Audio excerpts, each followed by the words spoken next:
Oke, bismillahirrahmanirrahim. Assalamualaikum warahmatullahi wabarakatuh.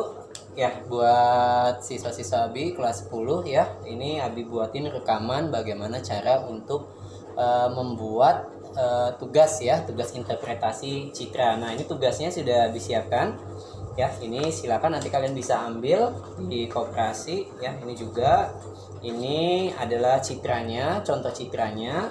Lalu ini adalah formulir ya, atau format untuk bagaimana kalian melakukan interpretasi citra. Interpretasi citra itu bagaimana menafsirkan sebuah citra ya.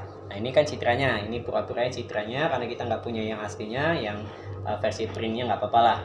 Nah, ini citra ini kalian harus interpretasi ya. Interpretasi itu menafsirkan, kan kemarin kita udah bahas ya di video yang sebelumnya, adalah menafsirkan bagaimana objek yang kita amati dari kejauhan itu. Nah, langkah-langkahnya adalah yang pertama, kalian bisa buka di buku cetak di halaman 58 ya dan 59 ya. Di situ ada tahapan-tahapan atau teknik dalam langkah-langkah yang bisa dilakukan dalam melakukan interpretasi citra. Yang pertama dengan cara deteksi, yang kedua identifikasi, yang ketiga analisis, yang keempat klasifikasi. Nah, deteksi itu apa? Deteksi itu adalah melakukan pengamatan atau perekaman objek yang dilakukan oleh ahli foto udara dengan cara menggunakan sensor yang kemarin sudah kita bahas. Sensornya itu kamera dari ketinggian. Nah, ketika mereka foto jepret gitu ya, nah deteksi melakukan pendeteksian dengan sensor lalu difoto. Nah, ini hasil deteksinya ya, ini hasil deteksinya. Lalu setelah dideteksi, langkah kedua yang kita harus lakukan adalah melakukan identifikasi. Identifikasi kemarin udah pernah dibahas pada video sebelumnya, yaitu ada 3 langkah yang harus kita perhatikan, yaitu ada ciri spektral, ada ciri spasial, yang ketiga ada ciri temporal ya. Nah, ciri spektral, ciri spasial, dan ciri temporal kemarin di video yang kemarin sudah Abi jelaskan, tinggal kamu nanti buka lagi videonya. Lalu yang ketiga adalah analisis. Analisis ini tujuannya adalah mengelompokkan karakteristik objek yang sama dengan objek lainnya. Jadi mengelompokkan karakter objek-objek yang ada di muka bumi ini dengan kelompok dengan objek-objek yang sama. Nah, maksudnya seperti apa nanti kita bahas. Yang keempat yaitu mengklasifikasikannya. Mengklasifikasikan itu dalam arti sudah penarikan kesimpulan, nih objek ini apa. Nah, itu namanya klasifikasi. Oke, kita langsung ke praktek ke ini sesungguhnya. Pause dulu. Tunjuk order. Ya, mulai. Baik, kita lanjutkan. Nah, sekarang kita akan mengidentifikasi ya,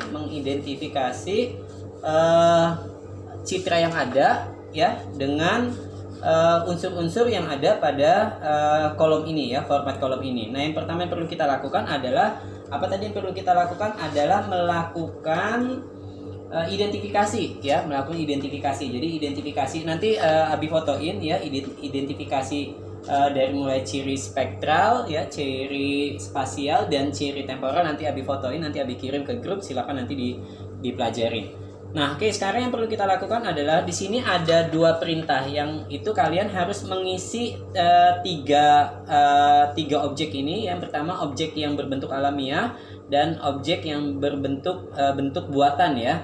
Nah, yang alamiah itu ada 3, jadi kalian harus mengisi nanti mencari 3 objek yang alamiah.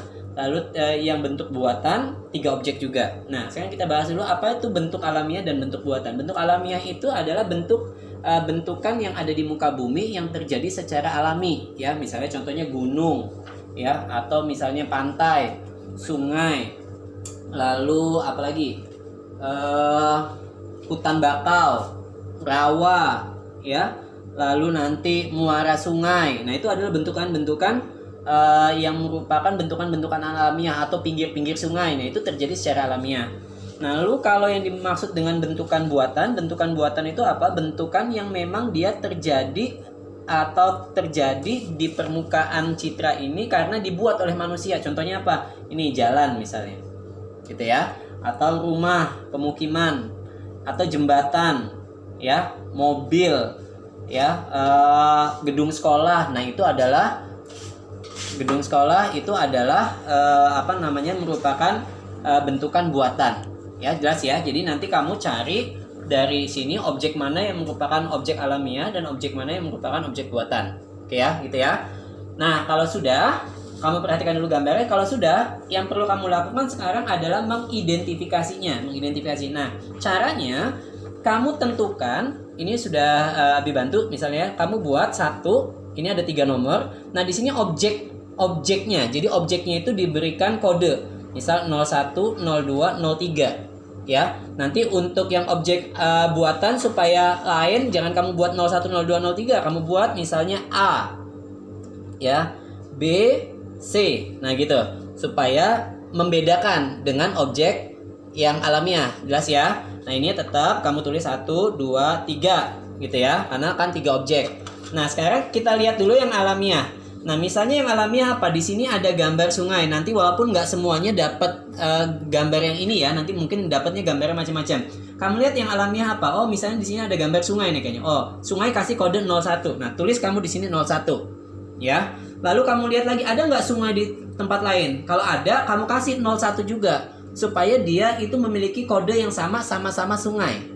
Paham ya? Lalu misalnya 02 ini kita belum tahu apa, tapi yang penting kayaknya ini kamu kita kasih ini alamiah nih kayaknya, terjadi secara alamiah.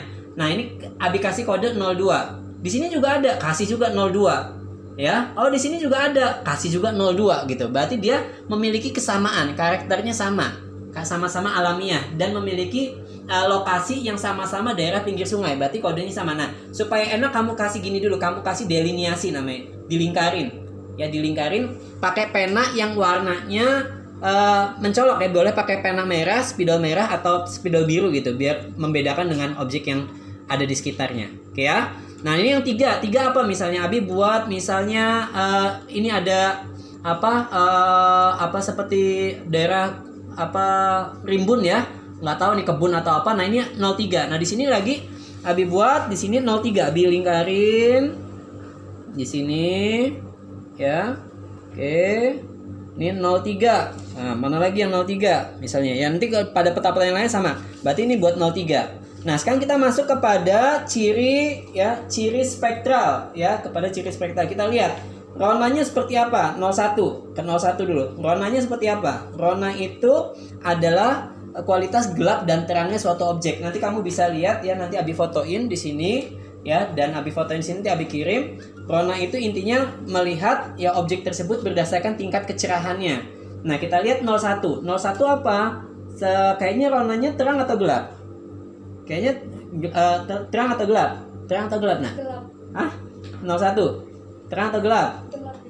Terang lah ya. Nah ini terang. Nah berarti kita centang yang terangnya ya. Nah sekarang bentuk itu kalau berdasarkan buku cetak ini dikatakan bentuk itu bisa dalam bentuk ya persegi atau persegi panjang, berbentuk I atau U atau L ya, atau memanjang segala macam. Nah berarti kalau kita lihat bentuk ini seperti bentuknya apa ini?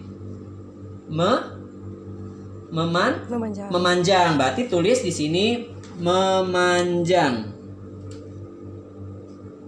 gitu ya. Oke, ukuran. Nah, sekarang kita lihat ukuran. Kalau di buku cetak, ukuran itu dia menyatakan dengan ya, misalnya ukurannya luas, tinggi, ya, atau besar, kecil. Nah, itu ukuran. Berarti kamu lihat di sini.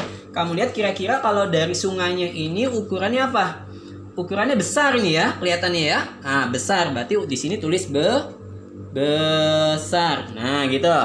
Ya, tulis besar.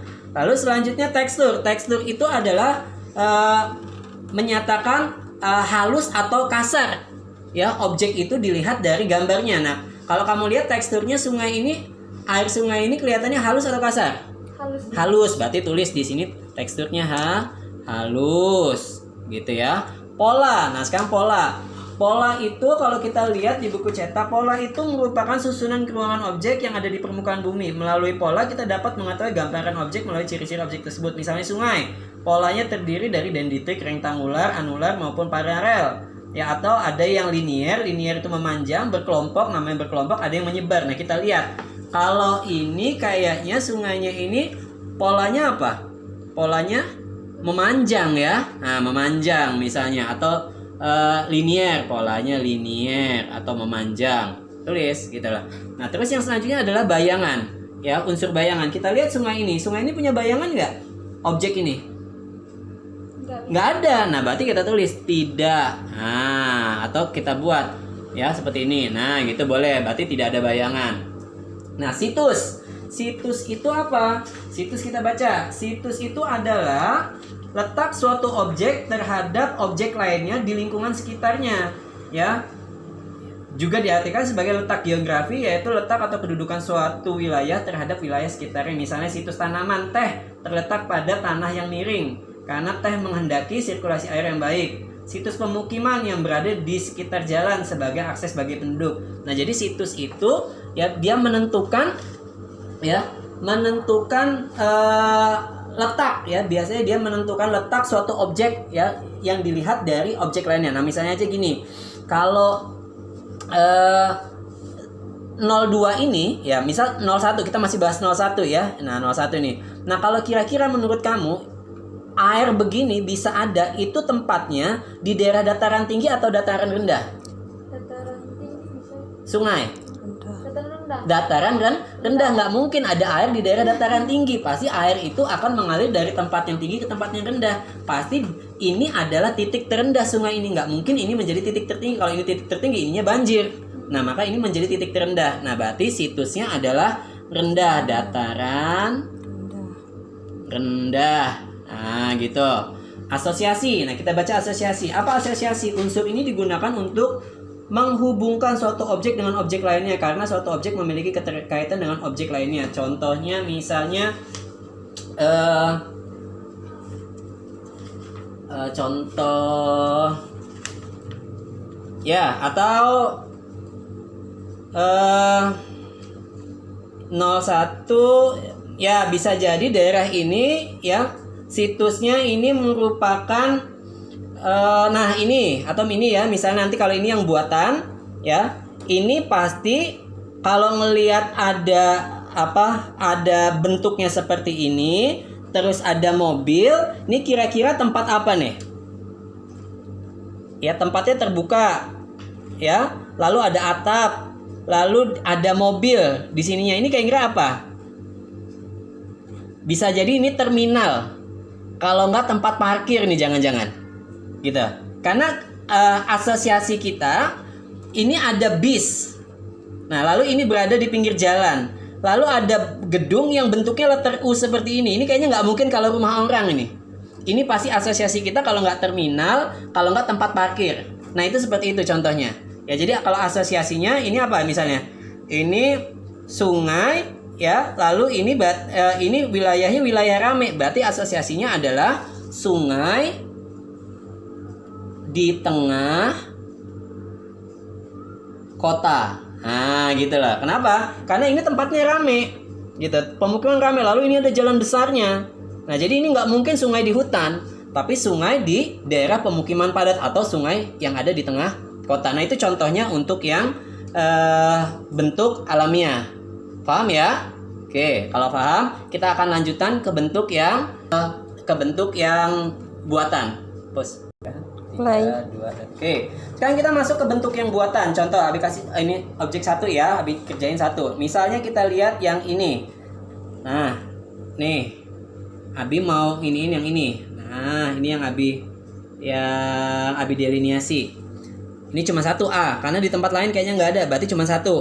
Ya, berarti dia cuma A. Oke, kita lihat. Ronanya gelap atau terang? Ronanya gelap atau terang? Yang bangunan yang melintang ini. Hah? Terang. Ya. Bentuknya terang. Lalu bentuknya apa? Bentuknya memanjang atau persegi atau bujur sangkar atau apa seperti kira-kira? Persegi panjang ya. Oke, persegi panjang. Ukurannya besar atau kecil? Besar ya. Oke, tinggal tulis besar. Teksturnya kira-kira kalau dilihat ini teksturnya ya halus atau kasar? Kasar. Nah, teksturnya kasar ya, bentuk jembatan itu kelihatan kasar ya. Berarti ini kayaknya ada model-model atau motif-motif tertentunya jembatannya. Lalu polanya apa? Polanya memanjang atau menyebar atau hanya ada di satu tempat ini aja? Memanjang. Kayaknya hanya ada di satu tempat ini ya. Berarti polanya memusat. Nah, dia nggak menyebar kemana-mana jembatannya, dia hanya dari sini ke sini aja gitu, menyeberang sini, berarti kan memusat dia, ya. Oke, lalu bayangannya ada nggak bayangannya? Ini ada ya bayangannya ya, kelihatan ya. Bayangannya yang hitam ini ya, berarti dia memiliki bayangan. Berarti bayangannya ada. Nah, gitu saja ya. Situs, tadi situs apa? Kalau kira-kira kalau dia ada bayangan, jembatan ini kira-kira rendah atau tinggi? Tinggi, berarti dia situsnya ya berada di ketinggian. Nah, berada di ketinggian. Kenapa? Karena dia nggak mungkin ini kalau bukan jembatan, kalau bangunan kayak mana mobil-mobil ini jalan. Nah, kita belum begitu yakin apakah ini jembatan atau tidak, tapi kayaknya nggak ada benda yang paling nekat ya berada di tengah-tengah jalan kalau bukan dia jembatan. Nah, gitu. Tapi sementara ini kita kasih aja kodenya A. Kita belum simpulkan dia apa. Nah, karena dia tinggi, jadi kita letakkan tulis di sini berada di ketinggian. Asosiasinya ya, asosiasinya. Berarti kalau kira-kira ini dilihat dari letaknya dan benda-benda yang di sekelilingnya, ini kira-kira jembatan ini jembatan apa? Jembatan penyeberangan orang atau jembatan kendaraan atau apa kira-kira? Jembatan menyeberang orang. Oke, JPO ya, jembatan penyeberangan orang, JPO jembatan penyeberangan orang di tengah apa? Di tengah perkotaan ya. Nah, di tengah jalan perkotaan, di tengah jalan ya, jalan perkotaan. Kenapa kita bilang kota? Karena kelihatan ramai sekali jalan ini, ya. Terus dia melintas di tengah jalan. Nah, itu karena kita lihat hubungannya dengan lingkungan atau situasi sekitarnya. Oke, untuk itu ya. Jadi ini udah dua contoh yang Abi contohkan. Untuk yang lainnya atau gambar-gambar yang lainnya nanti kamu bisa kerjakan semacam ini. Kalau nggak ngerti silakan nanti boleh japri, tanya atau tanya di grup kelas supaya nanti semuanya yang lain juga tahu masalah yang ditanyakan dan sekaligus jawaban yang Abi berikan. Oke, itu saja. Makasih buat perhatiannya. Assalamualaikum warahmatullahi wabarakatuh.